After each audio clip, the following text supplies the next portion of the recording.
Assalamualaikum warahmatullahi wabarakatuh. Halo semuanya, bagaimana kabarnya? Semoga senantiasa dalam keadaan baik-baik saja. Pada kesempatan kali ini, saya akan memaparkan rangkuman materi literasi digital kemanusiaan. Oke, sebelumnya, perkenalkan, nama saya Iksan Wahyu Nurdiansah dengan NIM 235060063. Saya dari Fakultas Teknik Prodi Teknik Mesin 2023.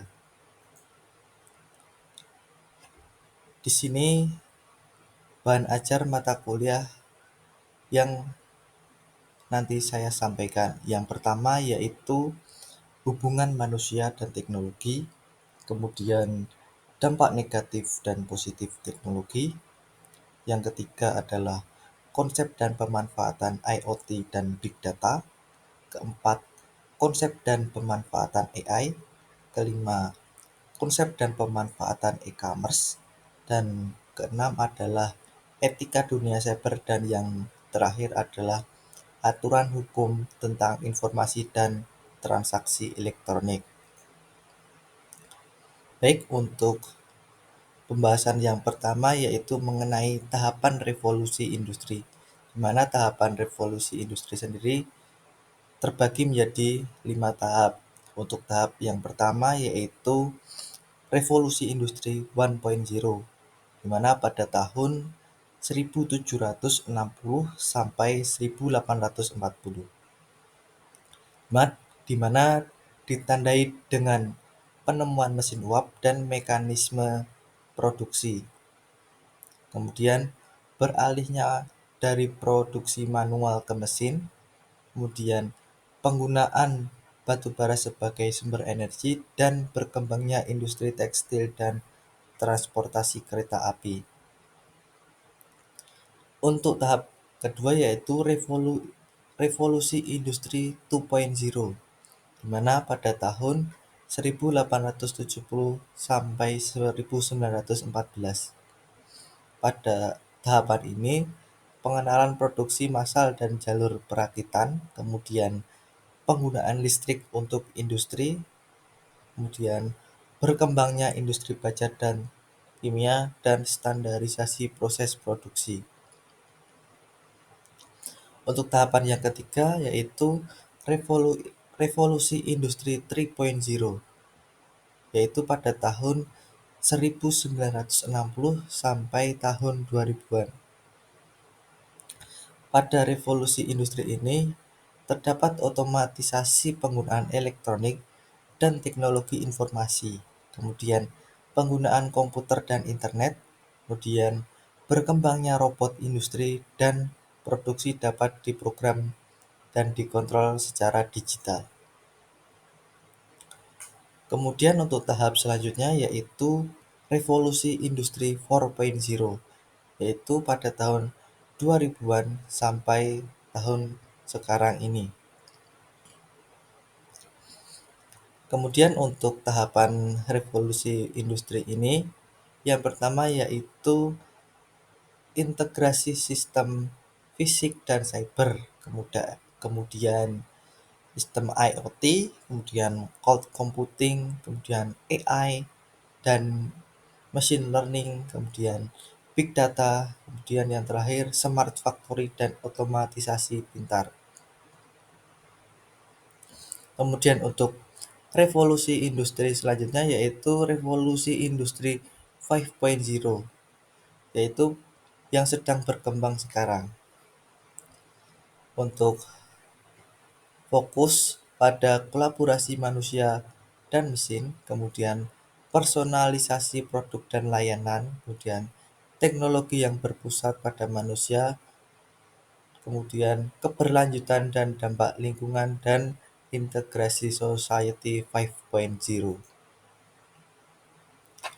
Kemudian peluang dan tantangan di era industri 4.0 dan society 5.0.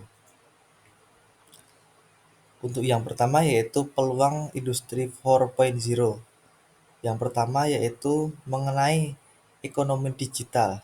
yaitu berkembangnya e-commerce dan marketplace, kemudian kemudahan transaksi digital, kemudian muncul mode bisnis baru berbasis platform, dan peluang UMKM go digital.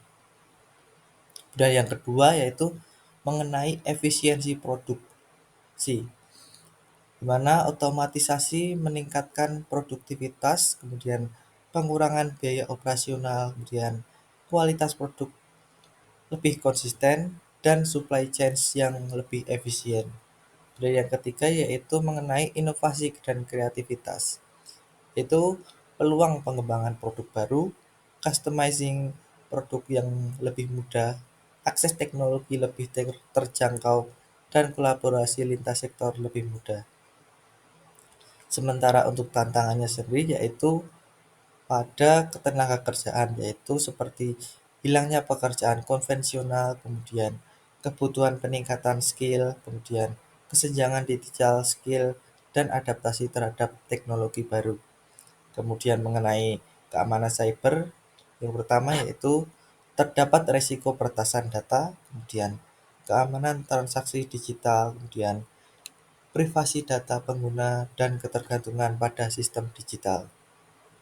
Kemudian untuk infrastruktur, yaitu tantangannya yaitu kebutuhan jaringan internet, kemudian biaya pengembangan teknologi, kemudian standarisasi sistem, dan kesenjangan infrastruktur antar wilayah. Kemudian untuk peluang Society 5.0 sendiri yaitu yang pertama mengenai kualitas hidup, di mana teknologi untuk kesejahteraan manusia, kemudian sosial, solusi masalah sosial dengan teknologi, pelayanan publik lebih efisien, smart city development.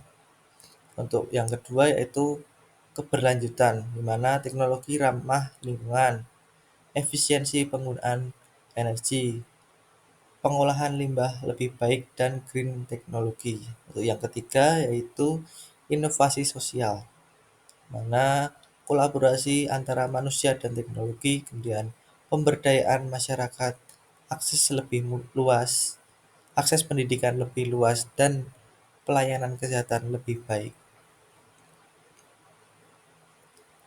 Untuk tantangannya sendiri yaitu terkait sosial budaya, yang pertama perubahan pola pikir, interaksi sosial, kemudian kesenjangan generasi, kemudian adaptasi budaya terhadap teknologi, dan etika penggunaan teknologi. Sementara untuk yang kedua yaitu tentang pendidikan.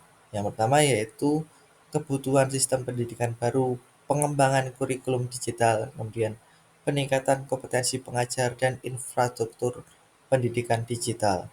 Yang ketiga mengenai regulasi dan kebijakan, penyesuaian regulasi dengan teknologi, kemudian standar etik AI dan robotika, pelindungan data pribadi, dan kerangka hukum digital. Untuk materi selanjutnya yaitu mengenai konsep dan pemanfaatan IoT dan Big Data.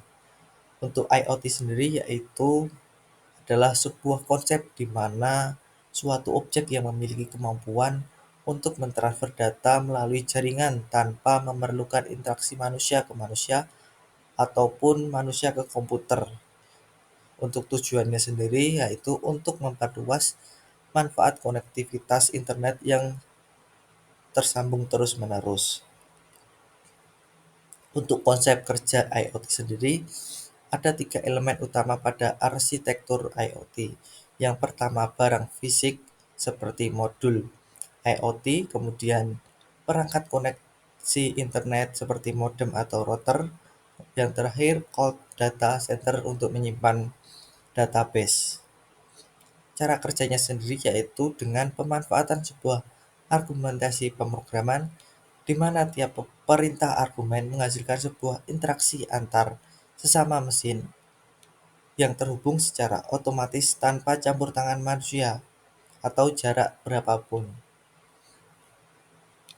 Internet yang menjadi penghubung di antara kedua interaksi mesin tersebut, sementara manusia hanya bertugas sebagai pengatur. Di sini ada kelebihan dan kekurangan IoT. Untuk kelebihan IoT sendiri yaitu mengenai data, kemudian tracking, kemudian waktu dan biaya.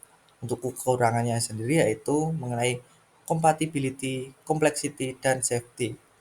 Sementara untuk pemanfaatan IoT yaitu ada seperti pada gambar di samping, yaitu kayak seperti smart city, smart healthy, smart industry, kemudian smart agriculture, smart home, smart transportasi, dan lain sebagainya.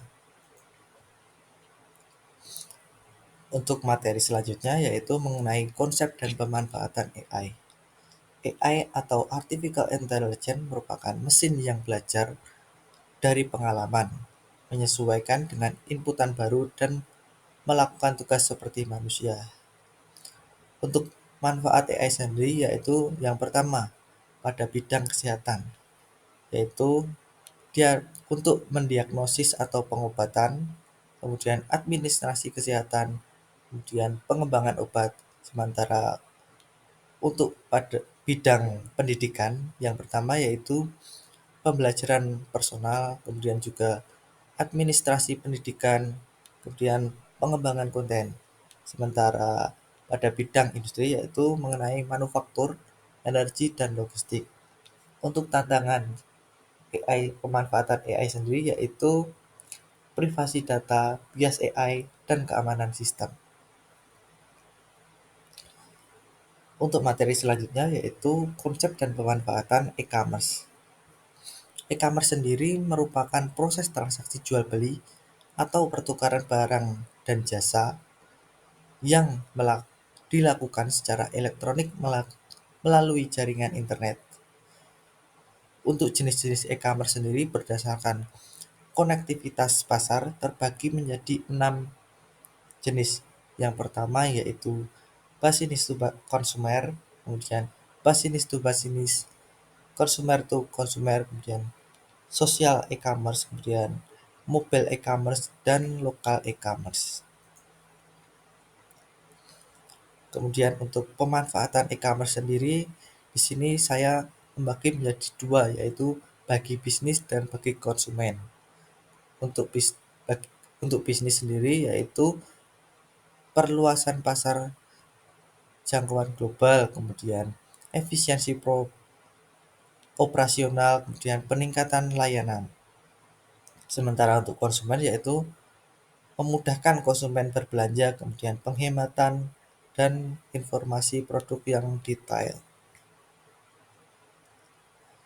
Kemudian materi selanjutnya yaitu mengenai etika dunia cyber.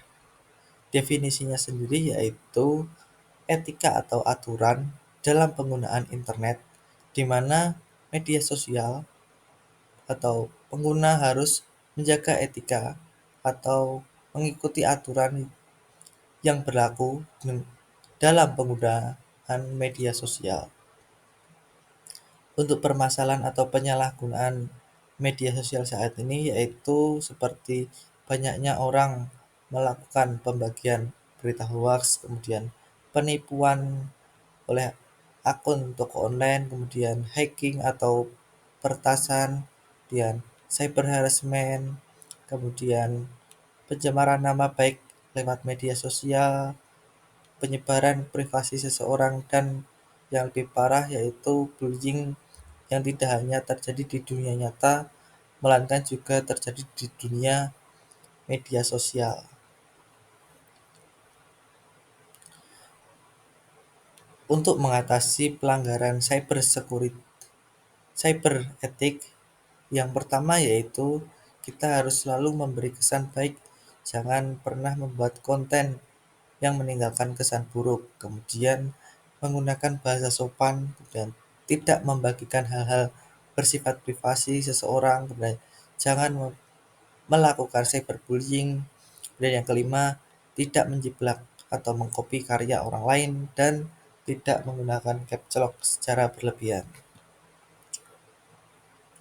Yang terakhir adalah mengenai aturan hukum tentang informasi dan transaksi elektronik.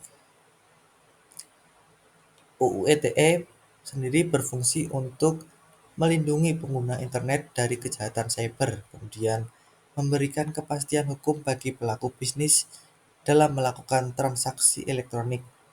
Dan yang ketiga, untuk mendorong perkembangan teknologi informasi di Indonesia.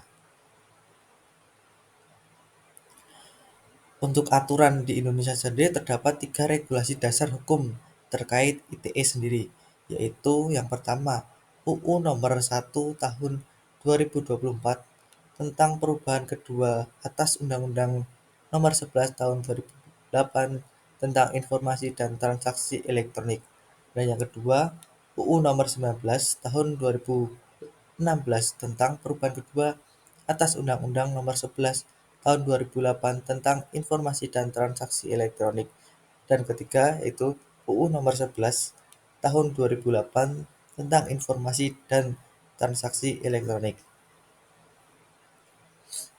Mungkin pemaparan materi yang dapat saya sampaikan itu saja. Sebelum saya tutup, ada satu pepatah kata dari Winston Churchill, yaitu sukses bukanlah final, kegagalan tidak fatal, keberanian untuk melanjutkan yang diperhitungkan. Mungkin itu saja dari saya cukupkan. Sekian, wassalamualaikum warahmatullahi wabarakatuh.